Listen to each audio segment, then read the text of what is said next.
For the first 2 months of the year, I have been touring with the Get the Guy tour. We've done about 6 or 7 cities by now. It's been amazing. In every one of the locations, someone has come up to me and asked a variation of this question. Are my standards for the men I meet too high? Instead of just answering it, I'm going to ask you 3 questions, and I want you to think about very carefully your answer to each one of these. The first question: are you looking for something that actually exists? Many women I find fall into this trap. By the way, many men do too. But let's talk about women for a moment. Women fall into this trap of expecting a man that doesn't actually exist. They want Christian Grey, who is 27, who is amazing in the bedroom and has all these fetishes but makes you feel completely comfortable with them, who is sexy and good looking, who is a billionaire. Doesn't exist. I love that when she was writing that, she said, no, I won't make him a millionaire. What's more attractive than a millionaire?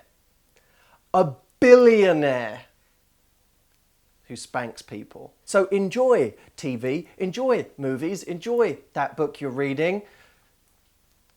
Not in public. And in real life, look for a real man. The second question I ask is, are these standards just a defense mechanism? What do I mean by defense mechanism? Well, a lot of women, just to remove themselves from the game, tell themselves, I'm so fussy. And that's a reason they never meet anybody. Oh, I don't want him. That thing's wrong with him. See, I know many people that will only date people that they think will never reject them.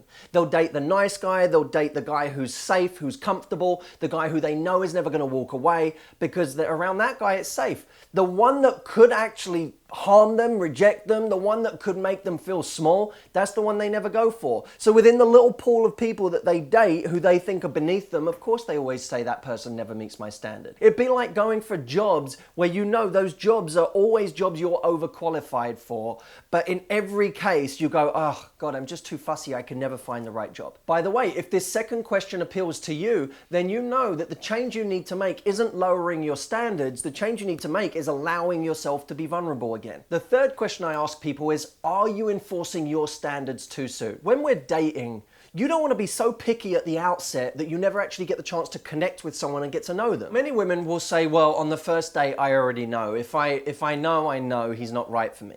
But the truth is, very often, our high standards is what brings up somebody else's game. This is one of the things people forget when they say, oh, I should lower my standards. Lowering your standards will simply mean that people will start lowering their behavior around you, and you'll start to meet worse and worse guys, even within the same guys. I know that sounds confusing, but even the same people who could have been a good person around you can become negative around you or a bad person depending on how you act. So it's not about lowering your standards, but it is about giving people a chance in the beginning. Cast the net wide initially and then get narrow when it comes to who you actually embark on a real relationship with. So these are the 3 questions I want you to ask yourself. The first one, does my standard really exist in a real person?